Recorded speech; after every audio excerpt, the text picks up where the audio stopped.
Welcome to the first episode in a Legendarium series about the Roman Apocalypse. In Part 1, Dismembering the Empire, we will talk about how an incompetent emperor opened his nation to first invasion by the Vandals in North Africa, and finally the Huns, who would burn much of Europe. For 500 years, the Roman Empire reigned supreme in the known world. But in the year 395, the empire split in two between the sons of the Emperor Theodosius. Honorius took the west, and Arcadius took the east. Honorius ruled the west, unfortunately, until his death in 423. For a brief time, a usurper named Johannes removed the Theodosian dynasty from power until the East Imperial Army arrived to install Honorius's nephew Valentinian III as emperor. He took the purple in the year 425 at the age of 6. His mother, Galla Placidia, held the real power. Placidia ordered Arian Christians to leave the city early in her son's reign, passed laws targeting the Jews who lived within the empire, and used faith to attack her enemies, forbidding heretics from living in cities or becoming state officers. Of course, she decided who was a heretic. All the while, she kept her son from wielding any real power or having any real training, making certain he became a weak-minded fool who would never challenge her. Meanwhile, a magister militum, or master of soldiers, named Flavius Aetius focused on consolidating Roman power in what remained of Gaul, modern-day France. During a brief civil war in the 420s, he led Hunnic mercenaries against Placidia. While she ultimately pardoned him, Aetius wisely chose to serve far from Rome and Placidia. By his time, the empire had already evacuated Britain, Visigoths migrated into southern Spain, and Franks and Burgundians moved into Gaul. As a boy, Aetius spent time in the courts of the Visigoth and Hun kings as a hostage. This experience gave him a keen understanding of barbarians, along with a military hardiness sorely lacking in many Roman patricians of his time. Aetius spent most of the 430s and 440s as leader of the Roman forces in Gaul. He played one tribe off one another and reasserted Roman control of the province. However, the Franks and Burgundians had only moved into Gaul because of a far greater threat which migrated into southern Russia at the end of the 4th century: the Huns. Upon their arrival in Pannonia, the Huns created vast cities of tents in the plains. They were great horsemen, using a high-backed saddle that allowed them to swivel as they rode their horses. And while riding, they could fire arrows from a recurved bow, killing men 250 feet away. To keep in the saddle for as much of the day as they could, they stuffed meat in between their saddle and horse, so the salt in the horse's sweat and the steady friction tenderized and cured it. Hunnic mothers slashed the cheeks of newborn boys to steel them against pain. Other Hunnic children had their skulls reshaped into cones by tightly wrapping strips of cloth around them during their first 6 months of life. All this made the Huns seem alien and terrifying to their victims. The Hunnic Empire swelled until it reached from the Rhine and Danube rivers to the Baltic Sea in the north and the Great Plains of Russia in the east. From 420 onward, a Hunnic dynasty began to emerge, led first by Oktar, who welded the Hunnic tribes into a federation. Oktar was succeeded by his brother Rua, and after his death, the tribes fell under the joint rule of his two nephews, Bleda and Attila the Hun, who came to the throne around 434 AD. To keep the power their uncle passed to them, they would need to pay their warriors in blood-red gold, torn from the chopped fingers of wealthy Romans. They first found employment not as enemies of Rome, but allies. Flavius Aetius then saw the Burgundians as Rome's main problem in Gaul, so he invited the Huns to help exterminate them. Attila's Huns first seared their name into the blood-soaked annals of history in a 437 campaign that saw the wholesale extermination of the Burgundians. Over 20,000 men, women, and children perished.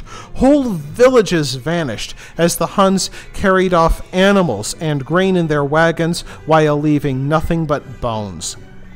For the first time, the name of Attila began to inspire fear.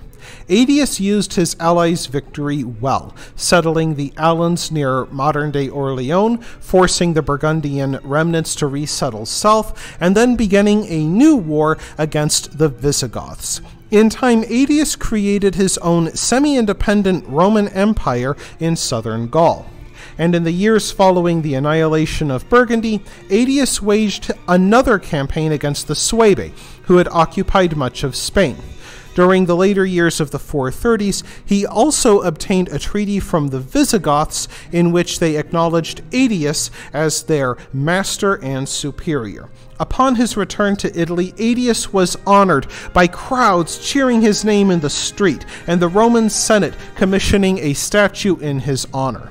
Though matters looked rosy, Aetius would never consolidate Roman rule in Spain to the degree he did in Gaul. During the 440s, different barbarian tribes broke Roman Spain into several kingdoms. In any case, Rome now faced a much graver threat, not from Huns or Goths, but from one of its own governors. Boniface, the governor of the Diocese of North Africa, began gaining near total control of the critical province, which provided Rome with most of its grain. He ruled Africa the same way Aetius ruled southern Gaul, as a little emperor. Galla Placidia, the imperial mother, called Boniface to the court in Ravenna to explain himself. When Boniface refused to show, Placidia and Aetius tried to raise an army to force Boniface to return. Rather than submit to Placidia and certain punishment, Boniface offered the Vandals, one of the barbarian tribes then helping to carve up Spain, half of North Africa if they supported him against Placidia. Frightened at the prospect of losing the grain-rich African provinces, Placidia and Aetius backed down. Having won this first feud, Boniface then turned against the Vandals. Instead, the Vandals fought and defeated their faithless paymaster, taking one North African city after another. One can only imagine Aetius's heartbreak to have secured Gaul and subordinated western Spain only to lose the grain-rich province of North Africa. As the Vandals were Arian Christians who rejected the Trinity and the authority of the Pope, they terrorized the Catholic clergy, slaughtering priests at their altars and looting churches before burning them to ashes. When they took Carthage, the city conquered by Rome almost 600 years ago after an epic struggle, the Vandals also took control of Rome's grain fleet, which they refitted into pirate ships. Vandal boats began raiding up and down the Mediterranean coast, attacking peaceful coastal communities that had not seen an enemy in more than 500 years. The Vandals butchered the men, then hauled the women and children to the busy slave markets of Carthage. For most of the 440s, Attila and his Huns busied themselves with plundering the East Roman Empire. At the peak of his power, Attila collected 6,000 pounds of gold each year in tribute from terrified Constantinople. However, just as the East ran out of money to pay him, a soap opera within the imperial family gave Attila the excuse he needed to invade the West. Valentinian's sister Honoria became involved with the manager of her estates, which was wholly unacceptable to the Roman aristocracy. Fearing that her brother Valentinian would find out, she began a scheme to overthrow her brother. When Valentinian learned of his sister's plot, he arrested Honoria's lover and beheaded him. Before he could send Honoria to Constantinople to keep her out of trouble, Honoria secretly wrote to Attila, now sole king of the Huns after murdering his brother Bleda. She sent her ring as a token of her support, which he chose to interpret as a marriage request, and he demanded half the West Roman Empire as his dowry.